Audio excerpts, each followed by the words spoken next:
అమ్మ అన్న పిలుపులో ఉన్న మాధుర్యం మనకు ఇంకా ఏ పిలుపులోనూ దొరకదు. నవమాసాలు మోసి తన ప్రాణాన్ని పణంగా పెట్టి బిడ్డకు ప్రాణం పోస్తుంది తల్లి. అయితే అలా ప్రాణం పోసుకున్న కొడుకే తన కన్న తల్లి ప్రాణాలు తీసేశాడు. హర్యానా సోనిపట్లోని కేడి మనజాత్ గ్రామంలో ఉంటున్నాడు నవీన్. ఈ క్యాండిడేట్ కి ఇంకా పెళ్లి కాలేదు, చేసుకోవాల్సిన అవసరం కూడా లేదనుకున్నాడు. ఎందుకంటే ఈ నవీన్ కు ఓ లవర్ ఉంది, పేరు రేఖ. ఈమెకు పెళ్లైంది కానీ భర్త ఉన్నా లేనట్లే. భర్తను పెద్దగా ఇష్టపడలేదామె. అప్పుడే ఆమె దృష్టిలో పడ్డాడు నవీన్. పైగా పాత కేసులు కూడా ఉండటంతో నవీన్ లో ఉన్న రౌడీజాన్ని చూసి పడిపోయింది రేఖ. అయితే ఈ రేఖ పాప కూడా ఏం తక్కువేం కాదు. ఈ నవీన్ మనస్తత్వానికి సరిగ్గా సరిపోతుంది. కాకపోతే కేసులు దాకా పోలేదంతే. ఇద్దరి ఆలోచనలు ఆశయాలు ఒక్కటే. బ్రతికుండగానే దొరికినంత దోచుకొని దొరకని దానికోసం ఆరాటపడి దక్కించుకొని ఖుషీగా ఉండటం. ఇదే ఇద్దరికి తెలుసు. కావాలి అనుకున్న దాన్ని ఎలాగైనా దక్కించుకునే రకాలిద్దరు. కుదిరితే అడిగి తీసుకుంటారు, కుదరకపోతే కూనీ చేసైనా పొందుతారు. ఇక ఈ నవీన్ విషయానికి వస్తే పేరెంట్స్ తో ఉన్న వాళ్ళ మాట వినేవాడు కాదు. కావాల్సినన్ని అవలక్షణాలు ఉన్నాయి ఈ నవీన్ లో. తల్లి నిర్మలాదేవి ఎప్పటికప్పుడు కొడుకు చేసే ప్రతి పనిని గమనిస్తూ తప్పుడు పనులు చేయొద్దని వారించేది. అయినా ఈ నవీన్ తల్లి మాట వినేవాడు కాదు. దొంగతనాలు, సెటిల్మెంట్లు తన్నుకోవటం దగ్గర నుండి జైల్లో చిప్పకూడు తినే వరకు ఈ నవీన్ అన్ని చూసేశాడు. కొడుకు దారి తప్పుతున్నాడని పేరెంట్స్ కి తెలిసినా నవీన్ ని కంట్రోల్ చేయలేకపోయారు.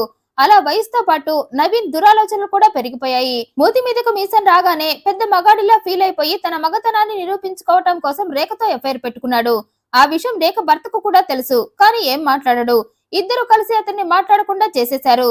దీంతో నోరున్న మగవాడి టైప్ లో ఏం జరిగినా ప్రేక్షకుడి టైప్ లో చూస్తూ ఉండిపోయేవాడు భర్త. మరి తన రౌడీ పెళ్లంతో పడలేననుకున్నాడో లేక ఆమె రౌడీ ప్రియుడితో పడలేననుకున్నాడో కానీ మొత్తానికి సైలెంట్ అయిపోయాడు భర్త. దాన్ని అవకాశంగా తీసుకున్న ఇద్దరు రెచ్చిపోయారు.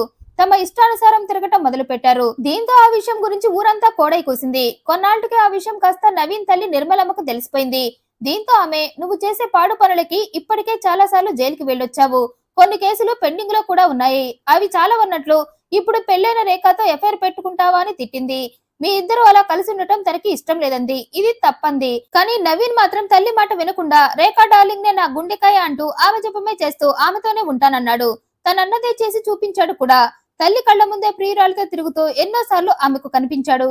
కొడుకు అలా కళ్ల ముందే దారి తప్పి తిరుగుతుంటే భరించలేకపోయిందా తల్లి. దీంతో ఆమెకు సహనం చచ్చిపోయి కొడుకు ఎదురు తిరిగింది.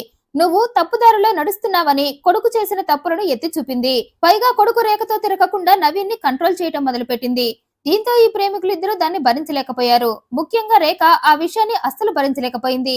నా అత్త కాని అత్త నన్ను కలవనివ్వకుండా నీకు అడ్డం పడుతుందా?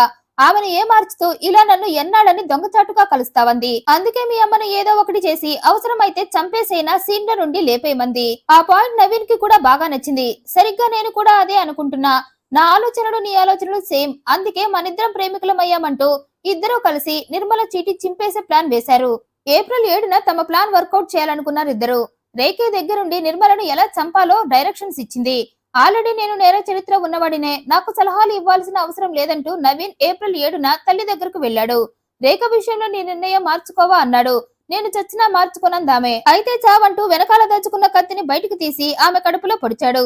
దీంతో నిర్మల స్పాట్ లోనే చనిపోయింది. అలా తల్లిని చంపాక ఆ కత్తి పుచ్చుకొని అతను రోడ్డు మీద పరుగులు తీస్తూ ఉండగా అక్కడి వారు నవీన్ చూసి అందరూ కలిసి అతన్ని పట్టుకుని పోలీసులకు అప్పగించారు.